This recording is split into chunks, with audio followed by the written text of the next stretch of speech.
The VR studies में आप सभी लोगों का एक बार फिर से स्वागत है। इस वीडियो में हम देखने वाले हैं कि नैनो माइंड टेक्नोलॉजी क्या है। तो आइए देखते हैं।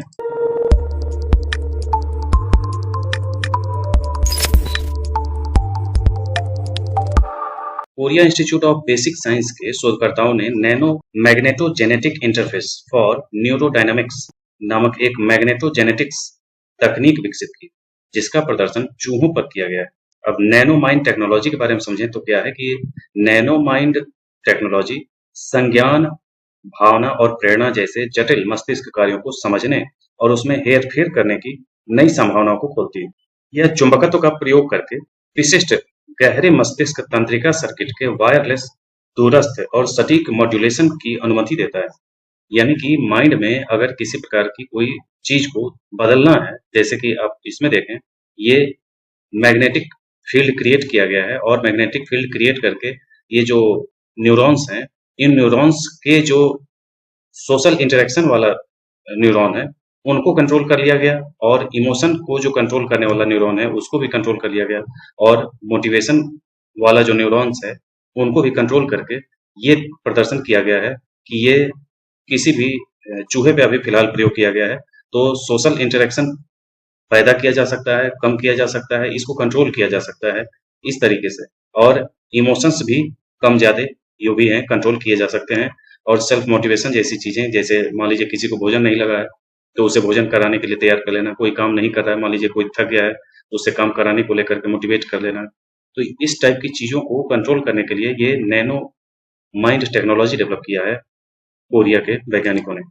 यह नवोन्मेषी दृष्टिकोण लक्षित मस्तिष्क परिपथों को चुनिंदा रूप से सक्रिय करने के लिए चुंबकीय क्षेत्रों और चुंबकीयकृत नैनो कणों का लाभ उठाते हैं, जो मस्तिष्क हेरफेर के मौजूदा तरीकों की तुलना में एक महत्वपूर्ण उन्नति प्रदान करता है। मुख्य बिंदु क्या है? तो अनुसंधान दल ने चूहों के मस्तिष्क के विभिन्न क्षेत्रों में विशिष्ट न्यूरॉन्स को सक्रिय करके प्रौद्योगिकी की क्षमता का प्रदर्शन किया है। एक उल्लेखनीय उपलब्धि मध्यवर्ती प्री ऑप्टिक क्षेत्र में निरोधात्मक GABA रिसेप्टर्स का संक्रियण था, जो मातृ व्यवहार के लिए जिम्मेदार था।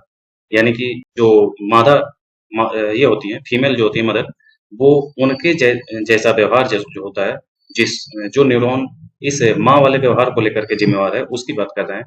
तो मातृ व्यवहार के लिए जो जिम्मेवार है उस पे। तो जब इन न्यूरॉन्स को गैर मातृ मादा चूहे में उत्तेजित किया गया, यानी कि माँ वाला गुण डेवलप किया गया किसी चूहे में इसके माध्यम से, तो जानवरों ने मातृ चूहे की नकल करते हुए विभिन्न रूपों में बढ़े हुए पोषण व्यवहार का प्रदर्शन किया। यानी कि अगर कोई मादा है और उसकी उम्र नहीं हुई है, फिर भी माता वाला व्यवहार प्रदर्शन किया, और वो भी इनके द्वारा कंट्रोल तरीके से। शोधकर्ताओं ने पार्श्व हाइपोथैलेमस में प्रेरणा सर्किट को लक्षित करके आहार व्यवहार को भी सफलतापूर्वक विनियमित किया। यानी कि जिनके आगे देखें, इस क्षेत्र में अवरोधक न्यूरॉन्स को सक्रिय होने से चूहे में भूख और भोजन व्यवहार में उल्लेखनीय 100% वृद्धि हुई है। यानी कि आहार व्यवहार जो अभी ऊपर देख रहे थे, इसको विनियमित किया है, तो वो कंट्रोल किए, तो 100% उसमें जब उसको सक्रिय किया तो 100% वृद्धि हो गई उनके भूख में, उनके खान-पान व्यवहार में। इसके विपरीत जब उत्तेजक न्यूरॉन्स को सक्रिय किया गया, तो चूहों में भूख और भोजन व्यवहार में 50% से अधिक की कमी देखी गई। यानी कि जब सामान्य किया गया तो 50% की कमी आ गई उसमें, जबकि ये जो नैनो माइंड टेक्नोलॉजी का इस्तेमाल किया तो 100% की वृद्धि दिखाई। अब इसका महत्व यह है कि यह तंत्रिका विज्ञान अनुसंधान में एक महत्वपूर्ण कदम है और मस्तिष्क कंप्यूटर इंटरफेस के विकास और तंत्रिका संबंधी विकारों के उपचार के लिए एक दूरगामी परिणाम हो सकता है। यानी कि जिनका जैसे होता है कि पैरालाइज हो गए हैं न्यूरॉन्स में, ब्रेन डेड जिसको कह देते हैं, तो ब्रेन डेड वाले के भी इससे इलाज संभावना है कि भविष्य में इससे रिजल्ट निकल आए। तो अगर इस ढंग से नैनो माइंड टेक्नोलॉजी से कोई ब्रेन डेड व्यक्ति है जो कार्य नहीं कर पा रहा है, तो वैसे व्यक्ति को भी सक्रिय किया जा सकता है। तो ये नई टेक्नोलॉजी है जो खोजी गई है और संभावना है कि इसके अच्छे परिणाम निकलेंगे। तो ये था नैनो माइंड टेक्नोलॉजी। इसी ढंग के अन्य वीडियो के साथ हम फिर मिलेंगे। आज के लिए इतना ही। धन्यवाद।